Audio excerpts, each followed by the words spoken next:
But happy Friday, episode 9. We're going to get after it today. As usual, we are... play that a little bit longer. I like that. Cha. It's good vibes, man. It's good vibes. Good Friday vibes. It's a good Friday, no pun. That's a religious joke. Didn't make any sense. I'm a little biased. Hey, we got a good one for you today. Yeah, I think I always say That's that. true. But listen, That's if we weren't biased about our own product, we'd have a problem. We probably wouldn't be doing this. I know. And it's not that I think our product's best. It's not a bad one, though. No, it's a good one. So I'm going to try to remember this because, as you guys can see, I do not have my notebook in front of me. So it is... Just kidding. Oh, God. 2 seconds before we started, he sits down, he's all ready to roll, and then he's like, so what are we talking about? No, that's because you always write shit weird. And I'm like, it's a joke. Wait, what'd you say? Because just like in Spanish, like it's pronounced, like some things are said backwards than how you say it in English. Yep. I feel that's how you talk to me sometimes. So it's hard. No, man, it's 1, creating opportunity. Yep. Self-initiated tasks. Yep. And staying the course when the negative counters the positive. Like everything's going right, but then you have a couple things go wrong.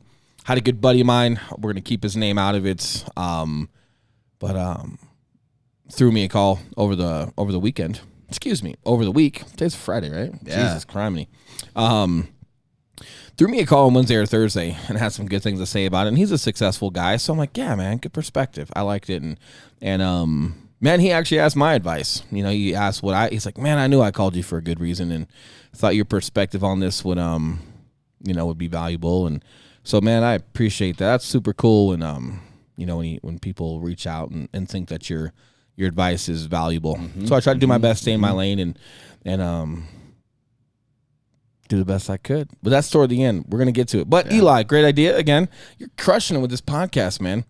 You are. I like being creative, man. It's fun, dude. Yeah, man. That weed's paying off. I've needed it. Does something, dude. Does something. People could only deal with sober me for so long. Yeah. We got to have like Eli's little marijuana ideas just creeping through every week. Just coming through in the clutch, man. We're doing this twice a week. It's not as easy as most think. Yeah. And this is why it's fun to document, right? Because it's just everything is kind of in real time and topic of discussions tend to happen. Yeah. Like we were pretty passionate last week about a great topic, but a lot of that was happening to us personally. So, let's just stay in the trenches and stay within our scope. Pretty much all of it, man. And that's again why I think there's some intrigue to us having this podcast because this is shit that everyone's going through no matter what level of success that you're at. But the stuff that we talk about is stuff that we're always going through, and you and I are always having conversations in the car when we're doing work and stuff, and it's just nice to be able to share some of those conversations that we have with everybody else because everyone's going through the same shit, man. Mm-hmm. It's just talking about it. I think, right. Well, it's not just talking about it, but I think that's like first phase or a phase. Mm-hmm. I think it's just how we handle things. It's talking about how we handle things, right? Yeah. There you go. Yeah. It's talking about how we handle things. I like how I bleed through you. I like how I influence you. Let's get into it, man. So the first portion of this is creating opportunity. Sure. I like that. Kind of go through your scope of that and, how it applies to, whether it's personal, professional, but we haven't discussed too much in depth on where you want to go with that, which is also why this podcast is fun, man, because I get to be a listener for what little I let you do talk.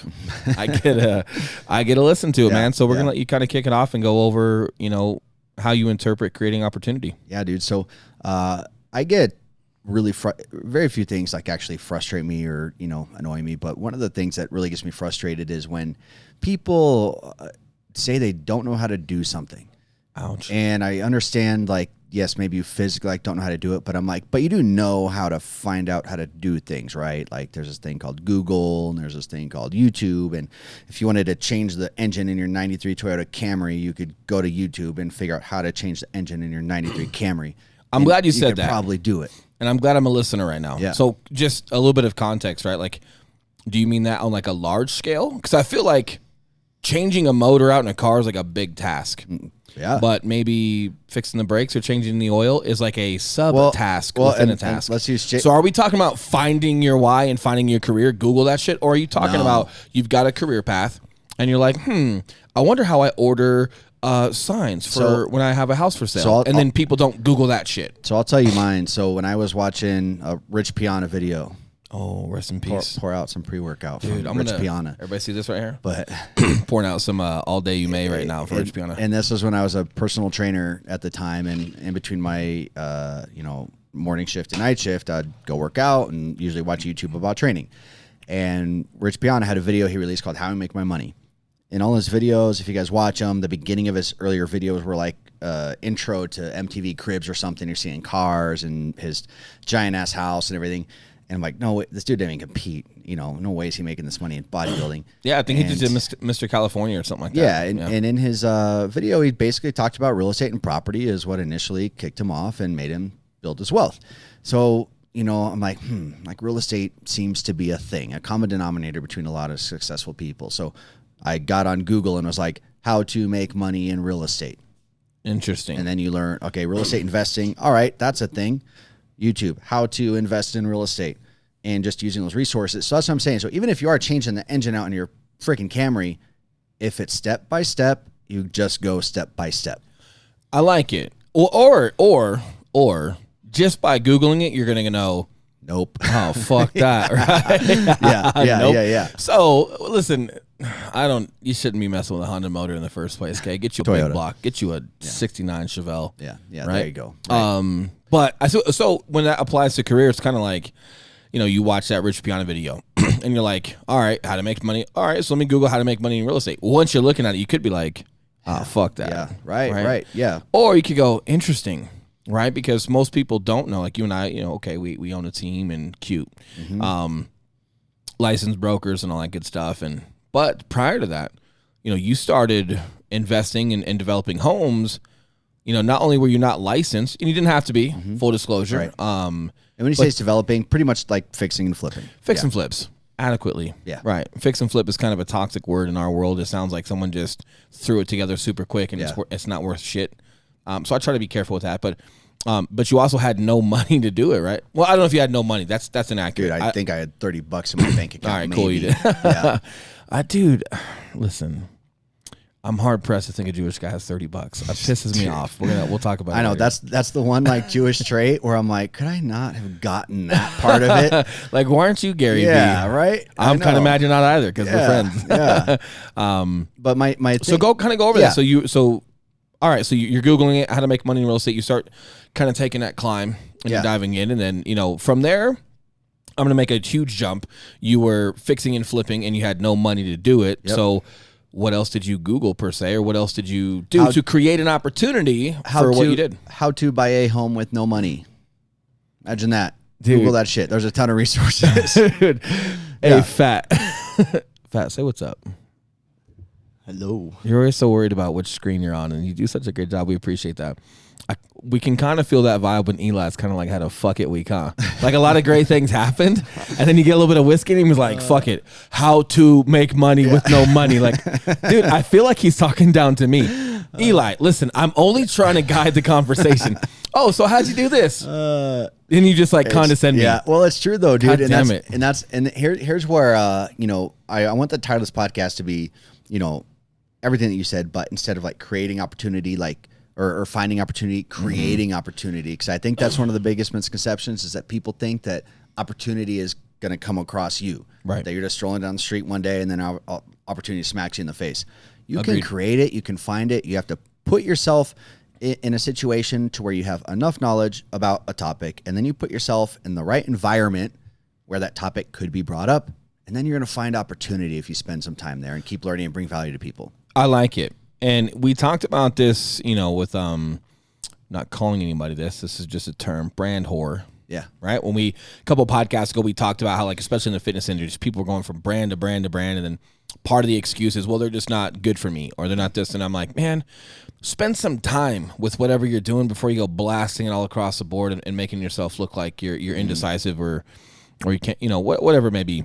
So with this, knowing you for a while and then like seeing your social media for a long time, like you didn't have much on there as far as like fix and flips. Mm-hmm. So, it's important to understand you're going to make several changes. Not everyone you come across, that's the first person or even the fifth person that you come across is going to be like the person to do business with, or the person that's going to kind of take you under their wing and spin you up like a little apprentice. Right. Maybe it's the first one, Maybe not. So for me, same thing. Kate was the one that actually convinced me to do real estate. It wasn't me. We went over that 1 or 2 podcasts ago. So I'm not going to dive too much into that, staying on course today. But long story short, okay, cool. I knew I had to get rid of everything. I didn't Google it. How to not pay my bills, sell all your shit. Yeah. I'm sure if I would have gone to like elisword.com, right, it would have told me like, sell your shit, right? So I sold my shit, slept in a basement, well, a pantry. Anyway, once I was licensed, okay, cool. I had a buddy that was in real estate and we're talking and a little bit. He's a great dude. Wasn't for me as far as business.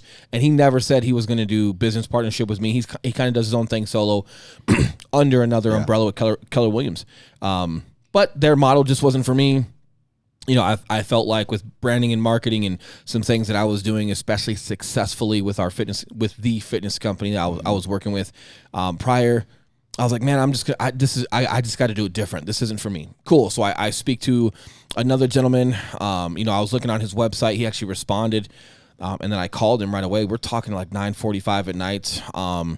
Cool cat. And we talk about me coming over there and different things. And I went through his onboarding. Great onboarding. Learned a ton of like real good shit. Hey, here's how to talk to a listing agent. And some people need those scripts. I didn't necessarily need the scripts, but I needed the meat and potatoes. Right. Hey, here's what they're going to tell you. Here's why.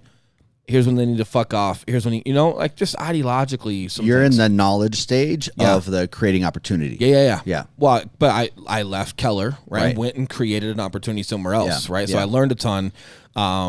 Did a couple of deals over there super early on, was banging the phones and doing my thing. And then at some point I realized like, hey, some of the people that were directly around me weren't the best people to be around. And the guy that I had met that was running the company, I didn't get enough of his time. Right. So I wasn't really represented or around him, learning from him. I was around people that were in that office. Man, D-bag is such a good, cool word for a Friday. I like it. What I mean? You fucking D-bag, right? That's word of the day. Well, I don't want to say that because, overall, great people over there, and I'm not going to bad talk them. But one guy tends to be a little pretentious, and that's just real estate in general as well, right? Just real estate, all you guys very narrow-minded, very like here's how I do my thing. Like I remember one time, man, I saw that guy, the same guy I'm talking about right now, comment when someone asked, like, "Hey, what do you guys think of investors?" And he was like, "Investors, me." Like as far as like investment deals and do people, and I'm like, dude, I fucking crush that world, and it's phenomenal. Like here you are, I know where you work for, I know all you do is call leads every day. And because you don't do it, you're meh. Yeah. Dude, shut the fuck up. Okay? And it's not because it's meh, it's because like you can't speak on it. Like I know your business model that you're working under. I know that you don't go within that scope. You shouldn't have even commented. And I can't control it. I didn't respond. I'm responding now. Yeah. But I didn't respond. But I'm like, dude, fucking leave it alone. Like I think I crushed it, and I'm still not going to go tell people to do it because I can only speak from my experience with how I do it. So if you want to do it how I do it, I think it's a great idea. Yeah. However, I can't alter that because then I'd be speaking outside of my scope. Anyway, so not the best environment. Not the best environment. Couple D-bags hanging out. And I just felt like my work ethic and my direction was different. So you and I meet. And I met you prior to real estate. We had talked and had a conversation. I was kind of asking how you did it against the grain. I felt you were kind of like that guy, but respectable. And long story short, I circle back to you. You and I have a conversation. I go, hey, man, I wasn't licensed when we talked a couple months ago, but I am licensed. Not only am I licensed, but I've crushed a couple deals. I like it. I enjoy it. I feel like I'm going to be here for a while, and I think I've got some things that I'm good at. I really want to sit down, like, let's talk. So you and I talk, and then the Big Bang Theory happened, right? Yeah. Exactly. That's fucking terrible. Not we like didn't do that. Yeah. We didn't. We high five. We That didn't. was a big bang for sure. Oh, bro. God damn. Yeah. I'm calling Big Spoon right now on the record. I'm Big Spoon. Not that it make pissing or catching. You're playing baseball. That's what everyone thinks, man. I get it. Yeah. Anyway, so I circle back to you. We end up having a great conversation. You've got a team that you've developed. I just go into the team. Yep. I'm not owning anything. We just start working together. You feel my flow. God damn it, dude. It's so good. Sure, though. After this and then feel my flow. Fucking dude, god damn it.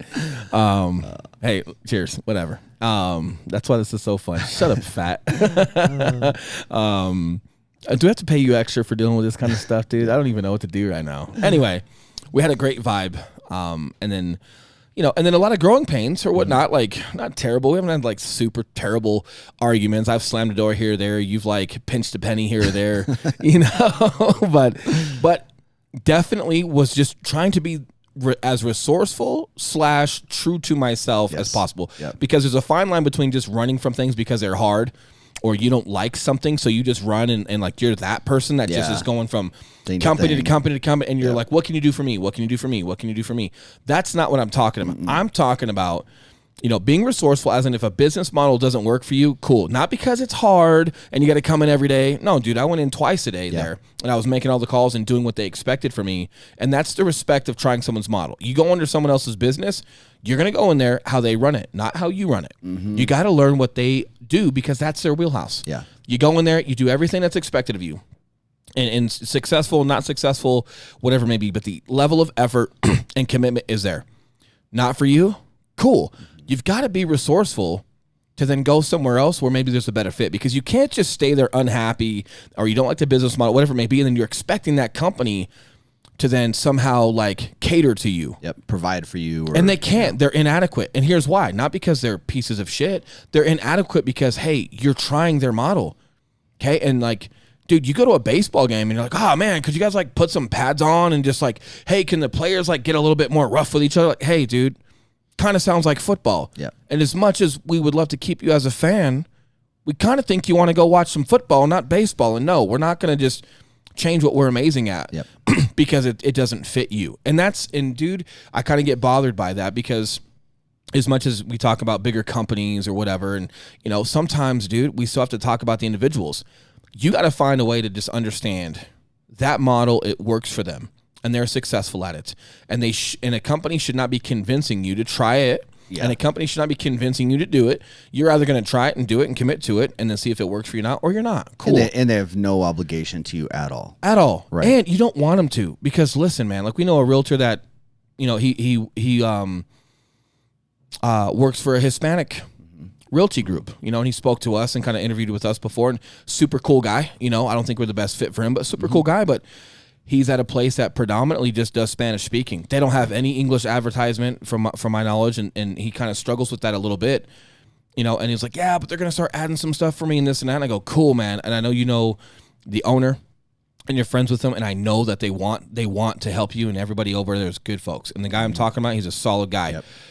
But do you want them to change? Do you want them to start trying to do something that's not their piece? It's not what made them successful up to I'm this not going to get right? I'm just not going to get my key lime pie from fucking McDonald's, man. Yeah. I'm going to go there for some French fries or a fucking Big Mac. Right.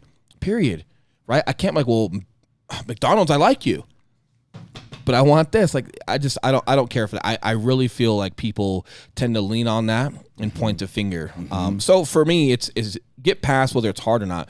Whether you think it's going to work, try it. If you're going to be there, try it, commit to it. Try it the way you're taught. Correct. Yeah. Because that's what your leadership there can speak on. Now, if that's not for you, if it's just not the business model for you, or if it is, but the people are bad or it's a negative, whatever it is, just make sure you're being honest with that decision. But then here's the deal. You got to pop smoke, get the hell out of there, be resourceful, and go find something else, man. And like when I so for me, man, the story behind that, like there was a gentleman that was watching that office. And again, man, everybody's cool over there. I'm not going to name any names or companies or anything. Overall, everybody's great. And the guy that owns the company, cool guy. But there was this gentleman in the office that was a little bit more pretentious. And he was kind of in charge of the office and whatnot. And I was getting a couple deals under my belt and kind of cranking. And I was supposed to have these meetings with him once a week. And, I remember he was sitting in front of a girl, and he's kind of likes to show off a little bit. And we're going back and forth. And, our meetings were not productive. He wanted to go over A, B, and C clients. Right. I'm like, man, so when he sent me an invite for that following like Monday or something, I declined it.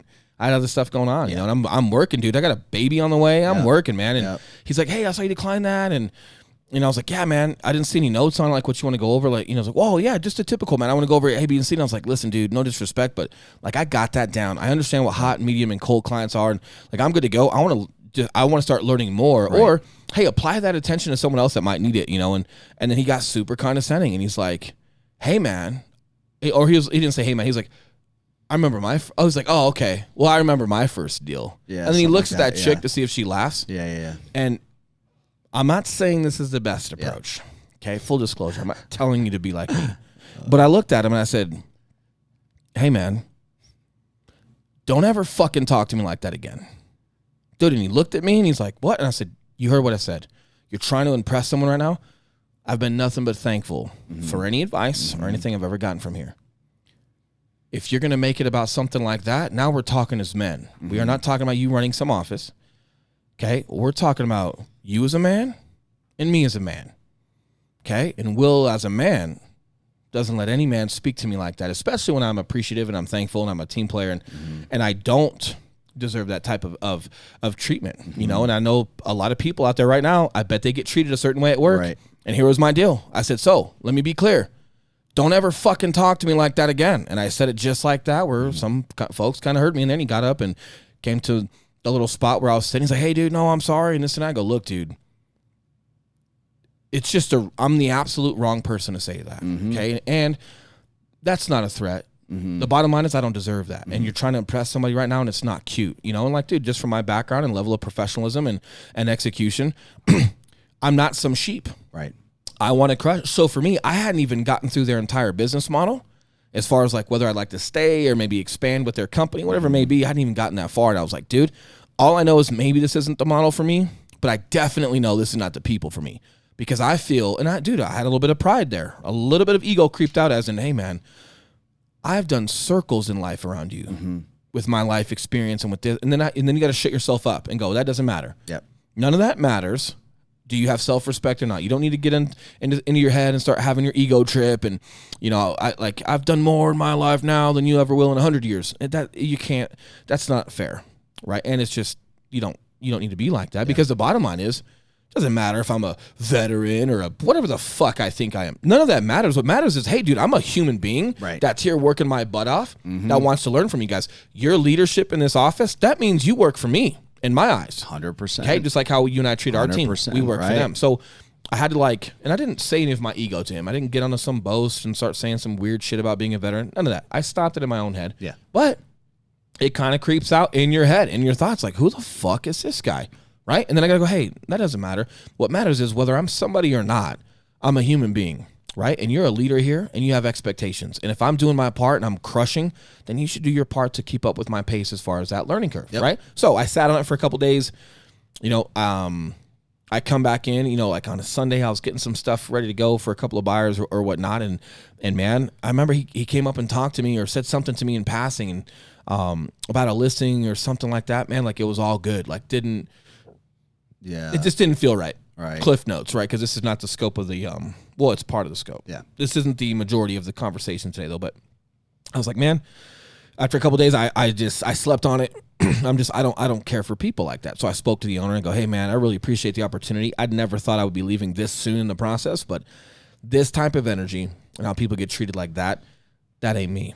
And here's the deal. None of my status in my head and my ego mattered. Not at all. However, I'm not going to show up somewhere where like I feel like I got a fucking thumb pressing down on me, right? Like someone pressing down or being condescending or, you know, like, hey, look at me.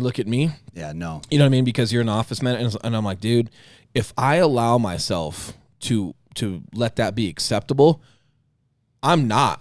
Any ego that I have in my head about who I am and whatever, if I allow myself to be subjected to that, well, now you're not anything you fucking think you are. Because you're getting super walked on and you're allowing people to treat you a certain way. And, you know, not to be biased to just favor women here, but I think there are a lot of women in business that get treated like that, condescending. Oh yeah. You know, like Kate. Kate's in the tech world, man, with a commercial engineering place and no one treats her ill. I'm not saying that. But, you know, over the years I have heard some stories about just like the lack of trust and with men having trust in women in the IT world or the software development and stuff world. It's just not quite there yet from our experiences, from what we've seen. And, you know, so if you are out there, we're going to have more points today, but man, that's where you got to, is when you talk about creating opportunities, sometimes it's like just getting out of a toxic environment. To leave somewhere. Toxic environments, right? Like you got to get out of that. And if you don't, but you're going to keep complaining or expecting somebody else to kind of like help you and I'll go to HR, I'll go here. I'm not saying that those places should not help you. I'm not saying HR shouldn't do their job. I'm not saying principals and owners and bosses should not do their job. Of course they should. However, the likelihood of them doing something on that to then create a better environment for you is very small. Right. Not saying that that's correct. Not saying I approve of that. I'm saying it is what it is. And this is a dog eat dog kind of world. Yeah. And you're either going to like, okay, give that an opportunity. But then if it doesn't happen, like you've got to be resourceful and create an opportunity to leave that type of environment, right? Cut that dead weight and then go be productive somewhere else. And that's super fucking important, man. And then it is. So that allowed me to, create an opportunity that you and I have now. And then guess what? Whatever we don't like in our industry and whatever we don't like about teams or anything else, we make sure we avoid it. And now we create like that safe haven for our team of just doing it the right way, man. And here's one way that I really welcome challenges, we'll call it like that, because for every major challenge, that you're going through, usually it's a catalyst and an opportunity for you to make a change and do something new or create a solution to some sort of problem. Like yesterday, we were going through a challenge, just a communication thing with the guy that we work with. It caused some issues, which we addressed right away. And now today, problem solved. We're going to sit down. We're putting new systems in place. And then I think we're going to be 10 times better because of it. Well, yeah, and he reacted really well. Yeah. And here's the deal, though. It was handled with respect. Yes. So just the lack of communication on a couple of things where there was just some hit and miss. Mm-hmm. There was no disrespect, knee-jerk reaction, you fucking assholes. None of that. Man, it was just, respectful but direct. And he responded just as respectful and just as direct on how he thinks he can help mitigate that, But dude, it's huge. And I don't mean to go off on a tangent today, but you're especially with people that I want to be an entrepreneur, or if it's not that, but I think there's a lot of people driving home from work right now or at home or whatever they're doing. And whether you're corporate or not, okay, or 1099 or not, a lot of people hate where they're at. Yep. And I'm like, fuck. Mm-hmm. And you saw that in the cop world a lot. That being an officer is not a great job. This is not a bashing cops moment. Yeah. This is not don't be a cop moment. Nope, I loved it. And the work is very admirable. However, what I'm speaking to is I knew some people directly that just, man, it was super negative for them. Yeah. And they were always complaining about the chiefs and the upper rank guys that were in charge, and nothing they could do was right. But also, you don't have the context of why they're making decisions. Yeah. And if you don't like them, grab your balls. Dude, get the fuck out. That's why it's so frustrating to me, man, because people, love to bitch, and a lot of people feel the same way that you just described. And the frustrating part is the answer is just to change it. Like, just change. And here's the deal. I'm glad change your situation. Yes. Like, hey, girls out there, and this is not just for girls, right? I was supporting girls for a minute. Hey, you don't get treated right in the workplace. I get it. I've seen it. I don't agree with it. But then you also spend a couple years trying to change a guy. Yeah. And that's just, and again, not speaking directly to anybody, but just like guys, we have a notorious record for being fucking idiots. Got it. I'll take that. Sometimes girls have a reputation of a fixer-upper. I don't know if you're watching too much HGTV and Chip and Joanna. Chip is not a fixer-upper. Yeah. It's the Holmes that are fixer-upper. It's not Chip. He's pretty locked on. But you keep trying to keep yourself fixed in an environment because you feel safe. It's too scary to go find someone else or be alone, or it's too scary to leave a job where you have some secure, consistent income. It's too scary to go somewhere else that's more healthy. You want to stay in your environment, yet have that environment change around you. And this world, if you think of this literally, I am not in one place and the world just revolves around me. Same thing ideologically, right? With relationships, with work, whatever it may be.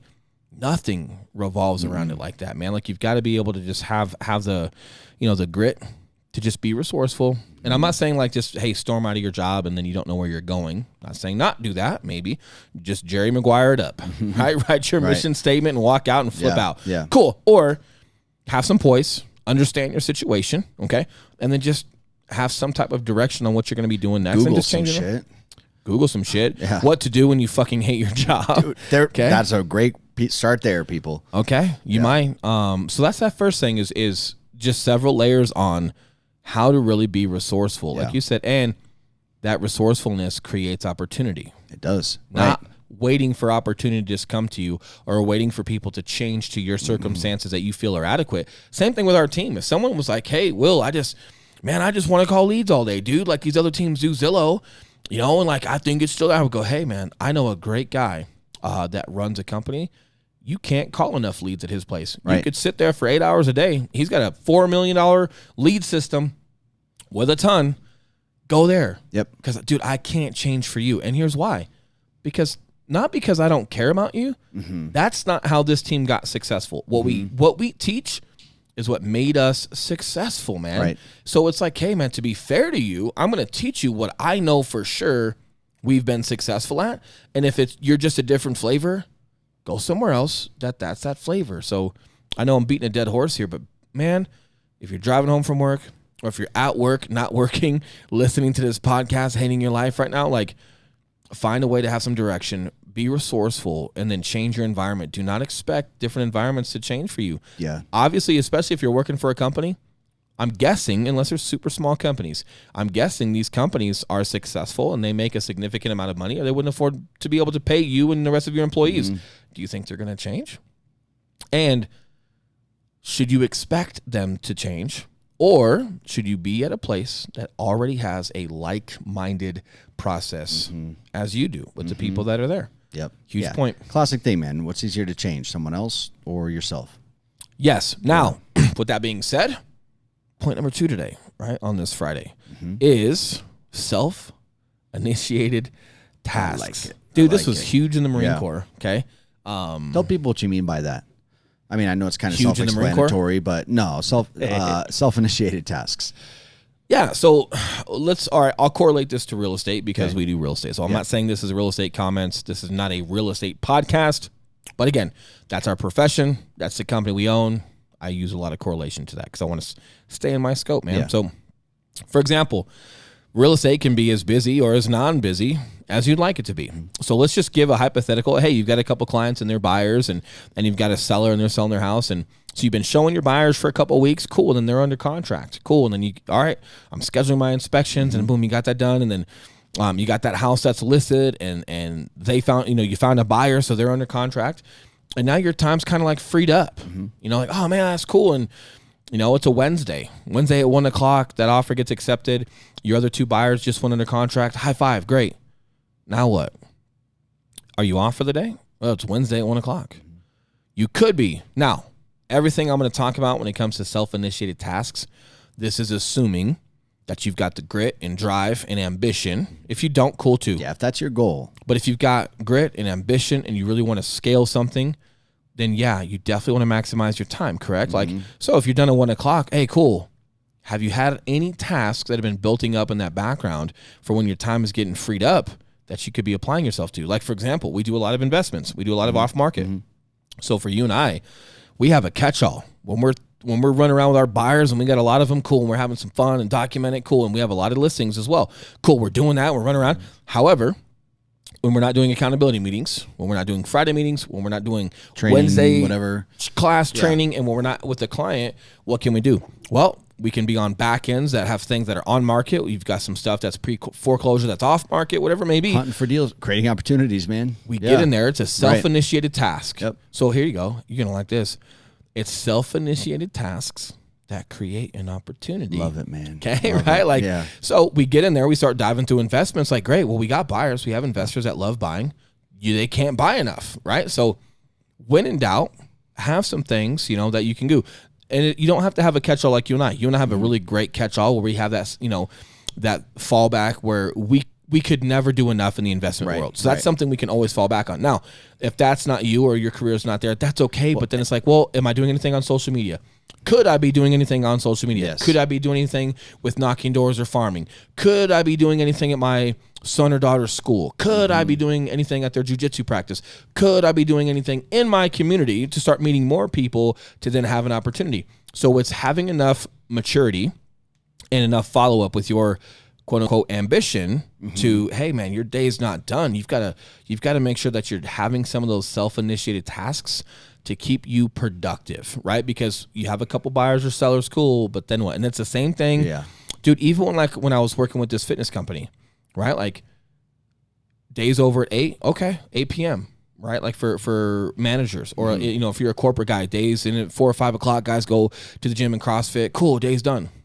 It could be, or you could be on social media seeing everyone that checked in at your stores that day and sending them a personal message. Right. Or you could be marketing for a campaign that's coming up, or you could be searching for events that are coming up this summer because it's December and you want to make sure that you register soon enough. You could be doing that. Or you could be, right? Like there's so much to do. And I'm not saying don't have free time. I'm not saying don't have family time.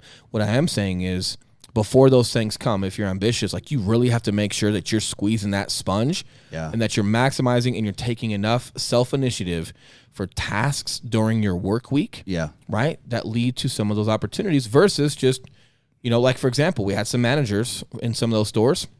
They didn't want to hire a part-timer or a full-timer because well, that cost me money. Well, how much money? Well, I got to pay him this much an hour. Okay, that's $80 a day. Yeah, that's $80 a day. Okay, but instead of working in your business, if you go out and work on your business and you go meet your community where you just built your store, and if you get into the gyms and start talking to people, you realize that your customer count's going to go up, and that $80 is nothing. You're going to end up tripling your income in that store by just getting out there and working on the business, not in the business. So this is not just a real estate thing. This was even when we were helping run brick and mortar stores. Yes. What self-initiated tasks are you doing in order to grow whatever you're growing? Let me touch on that real quick. So as we're talking about tasks, I think one thing that people need to learn the difference of is, like you said, working in the business or working on the business versus working in the business.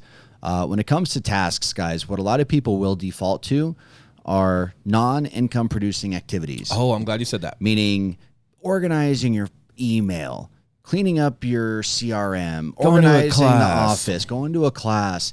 Now, provided you're beyond the knowledge stage, which I'm assuming if you're running the business right now, you're beyond just the knowledge stage, and you're actually in the I'm trying to make some money stage. In that stage, when he says fall back on those self-initiated tasks, you have to make sure that this is something that's actually going to help generate more income and more opportunities for your business. You're not just house cleaning. House cleaning shit, you can do that at 10 o'clock at night when the workday is done and Game of Thrones is on TV.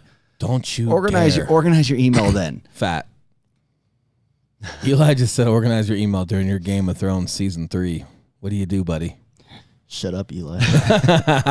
Well, no, you're right. However, here's what's so fun about this. Fat, how long is Game of Thrones? An hour? An hour. Okay. And I know it's so cliche, but you got 23 more. That's right, man. Right? Like, what are you doing just before that? What are you doing after that? And, just structuring things. So, like, social media and marketing, that's fun.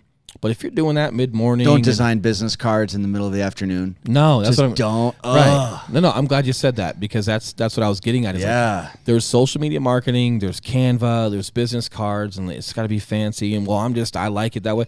You're right. However, the internet never shuts off. So if you want to build some campaigns and schedule some video releases or build some new business cards, should that be, during the middle of your day when there's other stuff to do? You know what's weird? DMing somebody for relationships or business opportunities at 2 a.m. You know what's not weird? Designing a business card at 2 a.m. Yes. Right. Don't message somebody at 2 a.m. They're like, oh shit. Yeah. Right? Who's that? Like, I don't know. Right. Right. Like, right. And no, you're right. For either male or female, it's just, so when you're time blocking or I guess one step further, very shallow step further when you're talking about self-initiated tasks is just the timing of those, and again, being resourceful. If you're like, well, great guys, that sounds amazing. I don't have a fucking clue. Okay. Google, learn, friend, right? Or ask somebody, reach out. Like there's so many people like, dude, I reached out to you. I was like, hey man, here's kind of like what I'm looking to diving into. Looking at your page, seemed like a solid guy. You got time to sit down and just answer a couple questions for me? You didn't know me from whatever, dude, man. Let's talk about opportunity there for a minute. So, day one, when $0. Whoa, hey! I knew when that first conversation I had with Will, interesting guy, different guy, never met anyone like him. I love you. And I knew he was just something different. And then second conversation, hey man, I got licensed. I've done a few deals. I'm like, all right, this is interesting. A lot of people have that first conversation with you. Don't do shit. We have like 3 people that are in our pipeline. A lot. Hey, dude, I want to be business partners with you guys. A lot of people are like that. Haven't done it. And then when Will came on the team, super young team, there's only two other agents on there. But day one of him being in there, I heard him on a phone call with the lender, and I was like, God, like he got off the phone. I'm like, where'd you learn to talk like that, man? Like you've done how many deals? How'd you learn to have that conversation? I was like, the hood, bro. Yeah, it's just like, man, like just some casual answer. But right then and there, that's when kind of a light bulb went off in my head, and I saw a moment of opportunity. And I think just a couple weeks after that, I was like, hey, dude, like I can tell you're fucking awesome at this leadership shit. I need some help with this. He's like, yeah, man. And we kind of talked about kind of a new position. And then I think 2 weeks after that was like, that's dude, not entirely what happened. We got to be partners, man. I love how much credit you give me. I do, man. I love you for it. Here's what really happened. Because we were dabbling in some leads because like, hey, some people are curious about how leads go. You know, so we were, as a team, and I was a team member, we were dabbling in that. And I wasn't calling my leads, right? But I wasn't slow in business. I was onto some good shit. Oh, yeah. And you were like, I think you were like, hey, bro, yeah, man, just give me a quick call. And like, hey, no disrespect, man. I know you're working hard, you know, and, you know, I noticed that you're not calling any of your leads. But I see that you're onto these things and these things. And, hey, dude, what do you think about, you know, like maybe just taking like an increase in commission, but just getting off of leads? I could use your help here. Mm-hmm. Oh, that's fair. That's what was happening. You weren't just like, oh, you're so amazing. Like, I'm not calling my leads, but you were scared I was going to murder you. No, so you're like, but no. Well, I got an opportunity for you. And that's opportunity. I'm like, fuck leads for this dude. Like the last thing this guy needs to be doing is calling people he doesn't know. And I shouldn't have been on him in the first place, right? And again, we've got a great system without that. Yep. Because that's how you and I have always worked. We entertained that for some folks, and it was proven just not the best system. Get data. You want to spend $100 grand a make month, adjustments. 50 grand, right. 18 grand a month, cool, but not for us. Not saying it's not a model. There are successful people that are doing leads. So let me be very clear here. Yes. That is not our scope. Right. That's not where we've been successful. I'm not saying leads aren't successful, right? Just full disclosure, there are some companies out there that are successful with it, not bagging it. Yeah. That's just not our Kool-Aid, right? But bottom line is, you know, I saw an opportunity and fucking jumped on it. And that's another point of this conversation that I have in Were my you notes. feeling my flow? And it was super warm. I know. I had to throw it in there. Why not? And that's understanding when to jump on an opportunity. So, you know, there's kind of phases to this. Whenever you're making a transition or you're in your career and trying to get better at something, you know, and create more opportunities for yourself, you're going to go through this kind of exploration phase where you're exploring the industry, you know, gaining knowledge in the field, and then you're starting to apply it. And then, you know, see kind of what works and what doesn't. Maybe kind of put your own spin on it here and there after you've tried it the way it should be done. You know, and then as you're going through those, you're going to be putting yourself in situations and putting yourself around people where you're going to need to learn to spot opportunities. And the problem is everyone tries to jump into that because that's the fun part, going to the happy hours and the networking and the meetups when they don't have the knowledge. And if you don't have the knowledge, you won't be able to understand or spot an opportunity when it comes across your path. 100%. And that's like when, you know, when I met Will, I was like, God, there's an opportunity here and I have to fucking jump on that. And that's when I'm like, you know, I have to be in business with this guy because you don't come across someone like this. A lot of people never come across somebody like you. Right. Let alone in business. I said right. Right. No, dude, I was like, that's fucking true, that's man. not true. But here's what I'm getting at. So that was your side as far as like, you know, being an owner prior to me being an owner. And, you know, so that was your vision of, you know, ceasing an opportunity per se. But so, and this is, so I want to kind of hit on this a little bit too before we wrap up our last comment for the day. But you also got to earn your keep. Okay. So when you were like, yeah, I saw some things in you, I seized that opportunity. Yep. 100%. And I kind of had to let you do that. It wasn't my place to go in there and telling you like, and dude, we've had some friends that have hit us up that aren't even licensed that want to be business partners. So I'm like, motherfucker, you haven't even sold a house. You don't even know if you like this, nor do you know if you're good at it, nor do you know if you're smart enough to pass a stupid test. Right. That's hard. And you want to be, by the way. Dude, it's kind of hard. Yeah. Right. And you want to be a business partner. Hey, you're my friend. So it's all good. Yeah. But do you realize how disrespectful you're being right now? Yeah. That you think you can just jump on board and just run show like we run show? No, you're trying to jump on some success. Now, for me, one of the biggest reasons like why, you know, when you were a resource for me and I came over, you know, and we started working together was, dude, you just let me be who I was. And I knew enough to know like, all right, the first place I was at lasted 2 days. Then I go to the other place. The drama I told you about, right? Fucking talk to me like that. We got past that. And then when I come to you, like, I didn't necessarily know if you were my end all be all, but I knew, all right, this guy's a solid dude. I've met with him a couple times. He's starting to, he just opened up and owned his own team. It's a super brand new team. Like, I bet this guy's open to just letting me be myself. And I knew at that point, like, I wasn't sure if I was going to be super successful or not. I wasn't even focused on that. What I was focused on, I needed an environment that lets me be me. Because if I can be me, I'm going to figure this thing out for the good, or I'm going to figure it out and know that it's not for me. Right. Right. And then I had to go in there and crush and earn some respect and earn some you know, some time where you saw the opportunity to maybe like co-business up with me, but you got to earn it. Like, man, I say it again. Tosh, if you're out there, dude, I mention you every podcast. So Tosh, if you're listening to this, bro, throw me a text. Let me know. I'll throw you like a gift card. Go listen to the Crooked Butterfly podcast. It's really a great podcast. Yeah, it is. Tosh, I'll throw you like what do they do for like people AARP cards? You don't want a goddamn gift card. I know. Tosh, I'm going to give you a Croc Sandals gift card. There you go. First time I saw him when I hadn't seen him in years, I saw him in Boulder. That's where he lives. Yeah. I was like, hey, dude, let's grab some lunch, man. You know, we're doing a lot of things cool out here in Denver, and we'd love to just pick your brain and just hang out, man. Thank you for the, you know, just the guidance you give through what you do. And he's like, yeah, bro, let's do it. And, dude, it was fucking snowing. Okay? It was like 9 inches. I measured. That day. Don't ask me how. That was the first day we split up. Did you get that? I go up there. Yeah, we split. So I go up there by myself, right? And like, dude, I show up and this dude's in Crocs. Yeah. If you're wearing Crocs in Boulder in that type of snow, look, you're a hard motherfucker, and you probably do CrossFit. No disrespect, and you really like your Crocs. Okay, so I'm gonna get him a Croc gift card. If you're Tosh, if you listen to this, and if you don't, no offense, I'm all good, man. I don't even rate to have you listen to this, but if you are, I'll give you a gift card. But I was chatting with him the other day. I was harassing him. I sent him like 12 text messages. I had an idea. I'm just going off, and I'm like, hey, dude, sorry about that. He's like, no, dude, low stress. Text me as much as you want. But I made a point to tell him, like, hey, you know, it's just, and we were kind of talking back and forth, and I felt it was important for me to earn his friendship. Mm-hmm. And we were Marines together, so that's like by default, right? He was the director of division schools where I was an instructor. He didn't have a choice. He had to have me. That's just how it works. You don't get to pick and choose. He could have fired me if I was a piece of shit, and I wasn't. I was good to go. But what I'm getting at is, you know, he was placed as school director.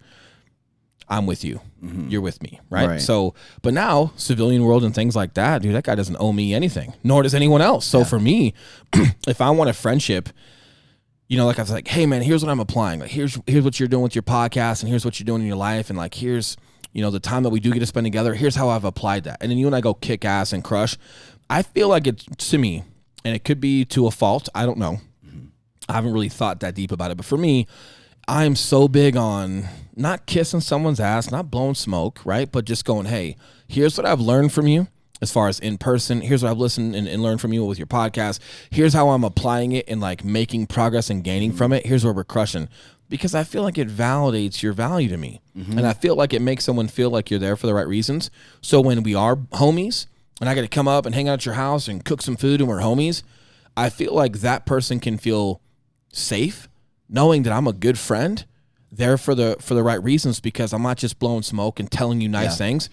We've actually put it into play. Yep. And we've crushed, and it's, you know, and it's been consistent. So I'm huge on that. But then it's the same thing in business, man. I'm huge on that in business, to where, you know, if I want someone to be a co-business person with me, or if I want to go in there and run show, cool, but I need to shut up, you know. And then, like, yeah, I talked a lot when I was on your team, but to my lenders and to my clients, I wasn't telling people how to be. I was there and I was just listening. I wasn't running meetings, nothing. I was just shutting my mouth. Yep.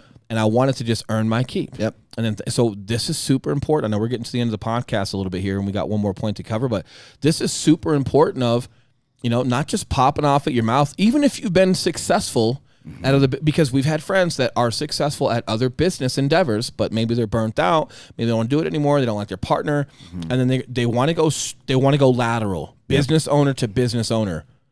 The only way that's going to happen, bro, is if you just start your own new business, or you really buy some shit where the guy's getting out. And and it's not to be disrespectful, but you've never done this business. Why the fuck, incarnation, okay, would I hire you when you've never even looked at a process of buying or selling a house unless it was yours? And then you want to be, you know, a business partner, and then what are you going to do? You're going to run meetings, or you're going to have agents calling you, asking you questions, and you don't even know if you can pass the test yet? Here's the deal. I'm the bad guy now because I'm going to say that.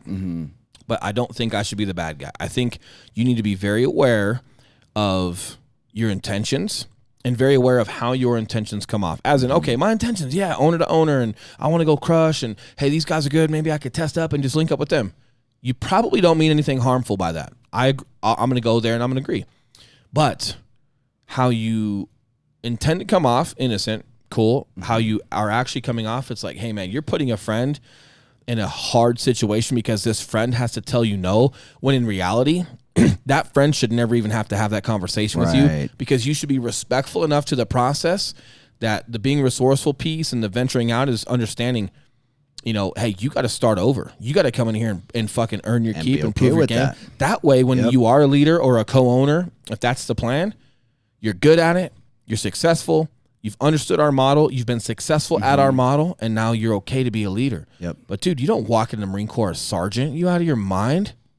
No. And, dude, you don't walk in subject matter expert at anything if you haven't gone through a certain school, right? Like, dude, if you look at any of the like elite groups, if you're looking at scout snipers or reconnaissance or or Navy SEALs, whatever you're looking at, right? Like go there. Let's be cliche for a minute. Just go there. That's fancy. Civilians understand it. Do you think colonels don't shut their mouth and listen? But you're a colonel. But a colonel is going to sit there. A battalion commander is going to sit in a class and listen to a scout sniper team leader instruct how he operates so that battalion commander knows how to employ a scout sniper team. But he is not one. And his rank means nothing at that moment. His rank means like, look, man, I've got to delegate and have control. But, dude, you haven't earned that title. You're not that. You're not even close to that. And if you tried, no disrespect to your rank, you might not pass. Very, very, very few people get past into elite units like that. And it doesn't matter if you do or not. Even fewer are actually good in the infantry. The infantry is badass, and it's hard, bro. That's the balls of the Marine Corps, and that's hard. But here's the deal, and it's no disrespect to anyone. We need everyone for who they are, right? Especially in the Marine Corps. Everyone has a purpose, and it works phenomenal. However, just because you're that higher ranking guy does not mean you're just going to go sit behind a fucking scout sniper rifle, or you're going to go jump on some Halo op with some reconnaissance dudes because you're a colonel. You're out of your goddamn mind is what you are, colonel. Okay? So, and no one's expecting you to. Yeah. That's my other biggest thing. It's like, just because you have that rank in the Marine Corps, one, you have that rank because more times than not, you're probably a solid guy. You're great at what you do, but you do what you do. Okay? You're not going to just go in there and start jumping out of planes and doing cool stuff. Okay? Second to that, no one expects you to. So, in the context of like all these business endeavors and earning your keep and being resourceful, but earning your keep as well, dude, you're not just going to go from a completely different business to a business like this and then expect that to happen or to be yes. And guess what?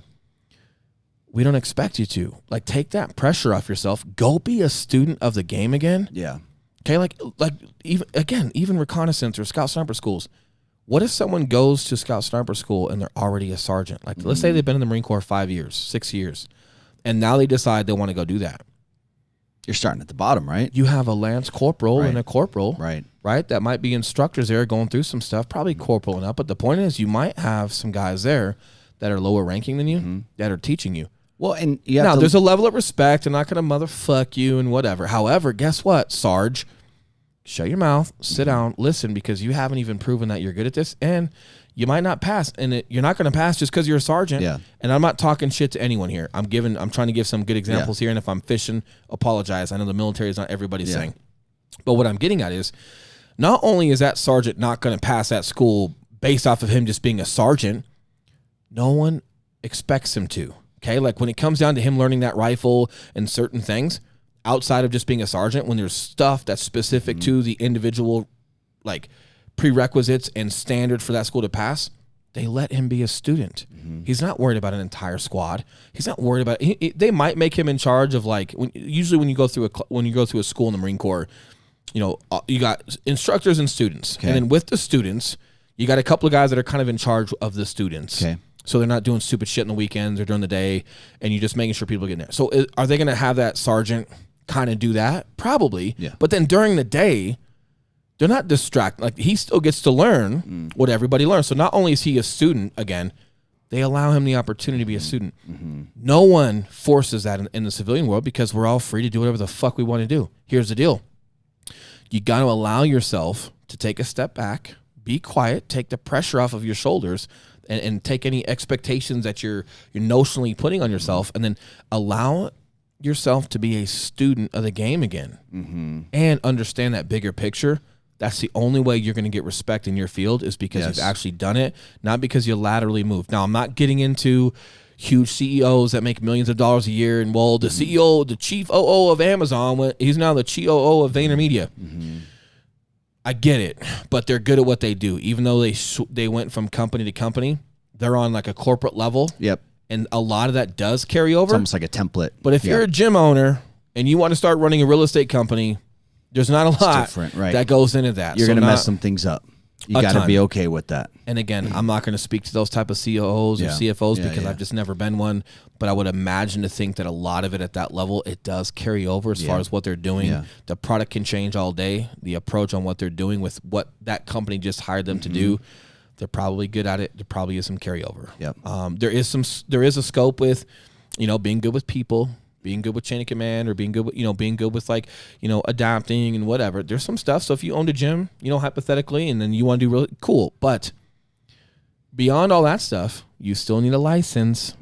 You still need to understand the process, and you still need to have gone through it yourself for a duration of time before you can speak to it. This isn't just, well, hey, I was the lead marketer for a gym. Now I'm going to go be the lead marketer for a real estate company. Yes. I think that kind of correlates. But if you're going to be actually in the trenches and not having the same job title, you're going to go from owning something to owning something. I think it's a little different. Well, and what you have to do there, guys, I've made a ton of these mistakes, so I want to make sure to make a point to mention it to you guys. As you're going through this learning phase and application and you're taking risks and you're failing and all that stuff, which is all fine, you want to make sure that you're doing something to minimize your risk. That you're not putting yourself in such a bad situation by being too ballsy, that you're not looking at the potential, I'll use negative downside, but I want it to be more than that. Like the people who go and they get into $50,000, $100,000 of debt to start this new company that's they haven't even tested from a product that hasn't even had any proven track record or anything like that. Or you with that proven track record. Yeah, right. And if it's so great, maybe just go learn somewhere. Like we've got some friends that are lenders, and they're kind of like they're independent now, or they're with a company but they're not on a team. But when they first started, they joined a company and went under a team to go learn. Yeah. And then when they got confident enough and proven with the process and felt they could do it. Now, one of them's with the same company, but he's no longer under a team, so he's not, having to give up some of his money and things like that, but he was proficient before he did it, But I think those are good points, man, as far as like being resourceful.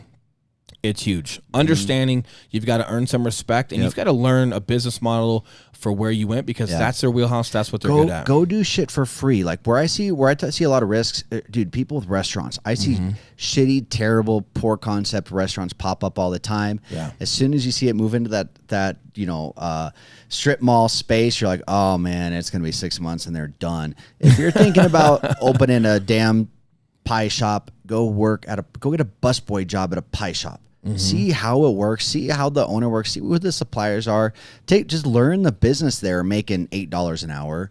Yeah. Before the amount of people that just jump into it, and this is where you get people that get caught up in the paralysis by analysis stage, and then you get the people that are way too ballsy and don't think about any negative outcomes and just jump all in and jump off the building and figure out how to fly on your way down. Especially with brick and mortar, man. I bet you saw a lot of that in franchises. We saw, dude, and here's the deal: like we didn't have any private investors. We sold those franchises to real people, right? From going to events and different stuff, and they want to be a part of the culture, and then we set them up for success as much as we could, and then they wanted to just some of those. No disrespect to anybody here.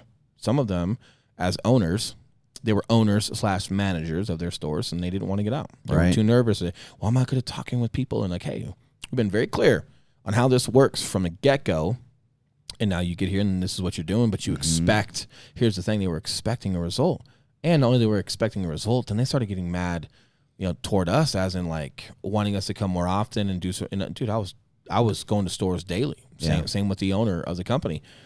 But at the same time, it's like, hey, you're not even doing what you're required to do. And dude, all day, this is your business. Yeah. And hey, look, if you want me to just come down here every day and do it, dude, I'm just going to buy your franchise, right? I'm going to buy it for pennies on the dollar because you're not making any money. You ever know, do you know how to sell a business when it's got no ROI? The shelves, the product. That's it. The flooring. That's it. I mean, not even the flooring. If TI dollars covers Yeah, flooring. right. Okay, like, yeah, you get it for pennies on the dollar. I'll come out here and crush this all day, but I'm not just going to do it to build you up. Like, I'll help you, but I'm not going to do it for you. And it's Yeah. not because I'm an asshole entirely. I know people think I'm an asshole, right? Well, that's you, though, right? But it's because it's not making you successful, okay? And again, like, it's just not. It's not successful. That's why I liked real estate. That was one of the big draws to real estate for me. It had high potential for reward, and there was honestly minimal downside or upfront risk for me. But you're a rare breed. The fault with real estate sometimes is I feel like it's not expensive to get your license. Your fees per year are not that expensive, so you can have a lot of non-serious people running around trying to be in charge of people's most expensive purchases for their entire life. And because you're 1099'd, listen, when you if you want to work for Berkshire Hathaway, okay, they'll hire you. Now, I'm not speaking for ours because they want to have culture there. I'm just shooting from the hip here. I'm not speaking to anything like this because I don't think our company just hires anybody. Yeah. But for the most part, anyone will hire you because you got to pay your monthly due. You got to pay for your website. You're going to give them a cut of your commission. Okay, like that company's making money if you're there. Yeah. So here's the problem in real estate: you can get hired anywhere. So now you get this "what can you do for me?" vibe from a lot of people that start creeping into the industry, and then when they're not successful or their friends aren't buying from them like they thought they would, they're blaming everybody else and pointing a finger for not being successful. And dude, real estate is not rocket science. If you get out there and dive into some shit and you're eager, people would love to start making some things happen. Right. Different podcasts. Yeah. We'll get to that one day. But final thing we want to talk about, I know we're getting a little long-winded today, but final thing is staying the course when negative counters your positive. So I'm going to give you an example. Wrong. When shit goes wrong, bro. Yeah. I got a buddy. He is in the music industry. I'm not going to say his name, not because he doesn't want me to, but it's just some of his personal business, not needed. But I did tell him I'd speak about it in the podcast. He thought it was cool, but not going to say his name. But he's in the music industry, man. And he's been helping another artist write songs and things like that in addition to his own songs, his own performances and stuff with his band. And it hit #1 on the hip hop Billboard thing. Cool, right? Hell yeah, it's cool. You're not going to get me on. Can't give a shout out for that, man? Nah, dude. All right. If he's going to be on the podcast. All right, someday. I bet he's going to be on the podcast probably twice a year, I bet. Cool. Over time, as we start having guests, he'll be on the podcast. He's a cool cat. Cool. He rhymes pretty good. And a lot of things rhyme with grime, right? So he's talked some shit to me before. It's good, dude. What? No, as he did it. I don't do it, right? But he's made fun of me. And anytime someone makes fun of you and it rhymes, you can't be mad. It's hilarious. Cool guy. But he's like, hey, man, I just figured out, I want to talk to you. And I've had a lot of great things going. We keep in touch a lot. And he's like, but I just want to get your thoughts, man. And he's like, so I've been writing this music, for these other guys, or we've been writing this music for these other guys, and it's crushing. And don't quote me what Billboard it is or whatever. It's hip hop. It's Billboard something. It's #1. They've been traveling, nationwide and they're on tour and stuff like that. And he goes, man, I hit #1, and man, I'm feeling so great, and this and that. And he goes, dude. Then the next day, my girlfriend breaks up with me. He's like, so, man, I feel like there's always a yin and there's always a yang. Like there's always, he said life and just the universe and energy is like a double-edged sword, right? Like as much good is going on, like as bad. And I was balance. I was like, yeah, man, kinda. It just kind of depends on how you look at it. First and foremost, if you are an artist or if you're a entrepreneur, whatever you are, and your desire is that big, and I'm going to cliff note it because I'm not going to speak on his personal relationship. When he's here one day, he can speak for himself. But if someone is just feeling hypothetically that your industry or your work ethic is overwhelming and they can't keep up or whatever, and there's some envy there or there's some friction, and then someone breaking up with you alters your decision to continue, then you shouldn't be there. But if your desire and your vision and your commitment to what you're doing sticks, then you should be there. And also understand that, look, man, you don't control anybody. You can influence situations the best that you can, but you don't control people's decisions, nor should you try to control their decisions. And I told you a couple times ago, and I know you're like, well, dude, I don't use the word negative as negative, you fucking hippie, right? And maybe you're good at that. Yeah. But for the majority of us normal people, not strong-minded like Eli, right? The word negative is a strong-ass word. Yeah. And I'm like, man, hey, before I give you advice and tell you what I would do, fuck her, I'd make some badass rap song and rhyme about her stupid ass. That's what I thought was funny, right? Because there's a lot of those out there. It's funny. And I was joking with him to get him to laugh. But bottom line is like, all right, cool, man. Like, let's just kind of start at the root of this thing. Like, all right, like there's always as much positive, always negative. Like, all right, so what's the negative part? Well, she broke up with me. All right. But we're putting that word negative on it. So is that negative? Or, well, let's dive into what's been going on. Well, dude, I feel like I've been walking on eggshells. I'm trying to talk her into stuff and let her have a good time, and I invite her out to where we're going places, and I'm putting a ton of effort. But, dude, I feel like I'm walking on eggshells, and it's hard for me to talk to her. And I'm like, well, why? She used to be a fighter. You know, she's retired. I go, okay. I go, man, I wonder if it's hard for her to watch you in your prime or super close to your prime and up and coming and getting well known, you know, and watching you do your ultimate thing when she's now retired, you know, because her mind is probably there, but maybe her body's not, she can't fight anymore.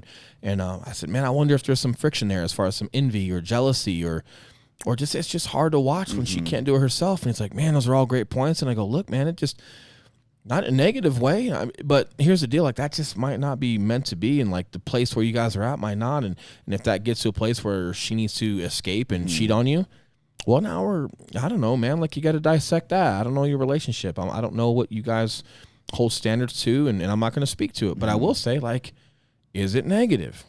I'll agree that it's hard. I'll agree that a breakup could be hard, you know, and it's not easy to deal with and things like that. But is it negative? Man, that's reaching. You know what I mean? Because she might be better off without you. You might be better off without her. And, dude, it doesn't have to be negative if you're not together. And even if someone does something bad to you and you fucking hate their guts, I get it. I can already hear people out there right now. No, it's not that motherfucker. I get it. However, they kind of showed you who they are, whatever it may be. Like, okay, but then you're going to move on and move forward. But it doesn't have to be negative. I think it's hard. I don't necessarily think every breakup, most of them, I don't think are negative. I think you're going to be, you know, embarking on a new endeavor. Yes. Especially with him, because they're starting to get pretty known, man. If their audio is good. You're aware enough to look at it that way, if you let it take control of you, soil it, then obviously, and they're taking off. Their music's getting good, their rap's good, their audio's man, they're doing a lot of really cool things, and they've got a lot of momentum. And I go, man, maybe you're just cutting the fat. Maybe you're dropping some dead weight that's been holding you back, which is hard, but not negative per se. It's hard, but I don't think it's negative. And dude, here's the other thing I spoke to him about, because he's got a partner and they rap on stage and do cool shit. We're not that cool. They're fucking cool. You and I were like, we're like, hey, suburban dads talking shit. Cool. And they're fucking cool, right? I don't mean that. You're cool. I'm sorry, Eli. We're cool, bro. Suburban dads. How about that? Yeah, we listen to the cool guys. Yeah. You know, but I said, hey, dude, you also got to think about this, man. Like, depending on how much you allow this to consume you and take your thought and take your energy and all this stuff, like, is that affecting your work? Because I'm imagining, you know, like you and I are just running our mouths, speaking our thoughts, but to get creative and to write rap lyrics for someone else, not only just yourself, and then to go perform and compartmentalize that and be on stage and like do your thing and not lose your shit. Like, I imagine it takes a significant amount of energy and focus and direction. And, you know, and if this consumes you, and if you're not attacking this thought process toward that the right way, are you letting your partner down? Because that's a whole different thing. Right. You have a responsibility to your partner and to your friend.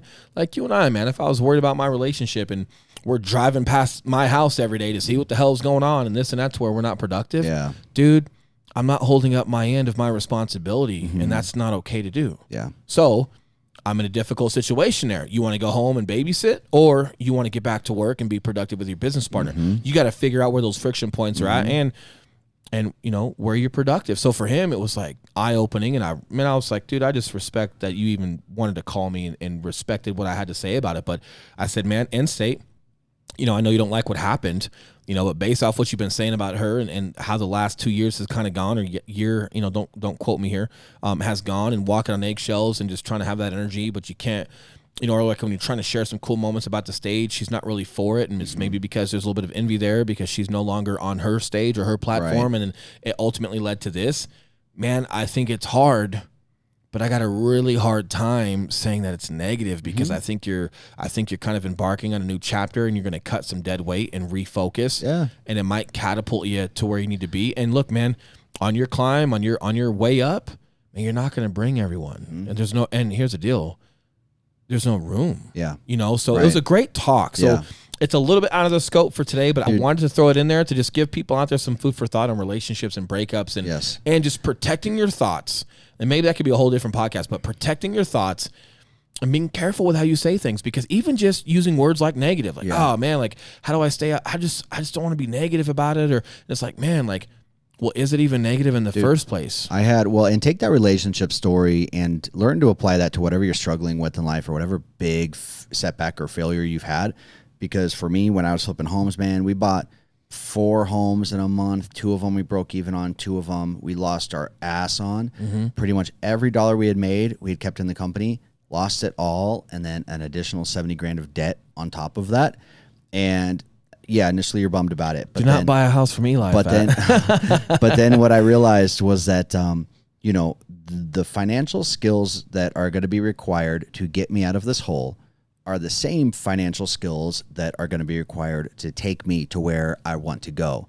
So I looked at that, man, like, okay, I'm going to have to actually learn how to improve my financial IQ to get out of this hole. Yeah. And because I'm having to go through this, this semester of financial knowledge, financial literacy, that's what's going to help me create real wealth instead of just, crossing my fingers and hoping a big deal comes through. It's interesting you say that, because like in the Marine Corps, and I'm only speaking to the infantry and some other stuff that I've done, so we'll stay in that scope. But like, I joined during a time of war, so boot camp, we've spoken as hard, and then you get to your, you go to school of infantry, hard. Yeah. You're training when it's raining, it's cold, it's wet, and then they try to make it worse. They try to you'll go do some runs by the ocean, you'll get in the water, then you go train all day, and you got very little to eat, very little sleep, and then you get to your first unit, and you're the newbie at the unit, and then it's even harder. But no one, minus boot camp, culture shock, that's just kind of the nature of the beast there. But once you get to School of Infantry and beyond to your unit, no one is deliberately trying to like make your life hard out of torture, or like you're the only one going through it and everybody else is like living the dream. Everyone's in it. But it's funny you say that, because that type of environment that they're giving Marines during that entire process is the same thing that they're going to have to endure, and then some, if they end up going to the war, right? And so it's just interesting how you said, like, hey, man, my this shitty situation that I'm in, if I can get myself out of this, imagine what it's like when I don't have that much debt, or when I acquire new debt, how to manage it and how to be better at investments. Doing pull-ups with the weight vest on, man. 100%. So it's just interesting that you say that, and I think that's we can end it on that, man. And we've had a great podcast, and it's just interesting perspective, and this is why it's so fun, and this is why I'm so glad you are not.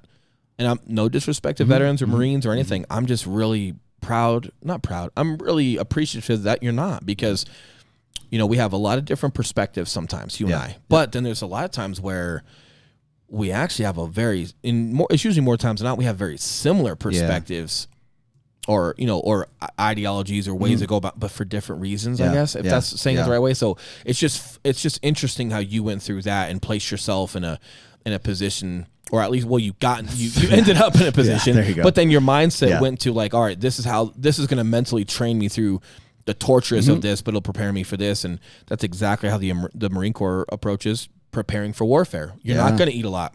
Yeah. It's not always going to be nice and warm and sunny in San Diego, right? It's going to rain, it's going to snow, it's going to sandstorm, it's going to whatever, which means we're going to train whenever. And if it happens to be a nice day, it's a nice day out today, we're going to find a way to fuck it up. Okay? But that's just awesome. Them. But that's the culture, and that's the standard that they provide. So it's just, like I say, man, it's interesting that you visualize what situation that embarked on you, obviously not on purpose, but then once it was there and you had your debt, just interesting how you approach that. But I think it says a lot about entrepreneurs or the go-getters. I think if you think like that, you're probably one of the good ones. Yeah. And if you're not, and if you're pointing your finger, you're probably not one of the good ones. Right, listen to some more podcasts. Yeah, that'll help. Happy Friday. Yeah, happy Friday, guys. Roll that footage, fat. Thank you for listening, guys. We'll be Number back 9. on Monday. Yes, we will. Right. Another great one. We're biased, but another great one coming Monday. Until then, out. Take care.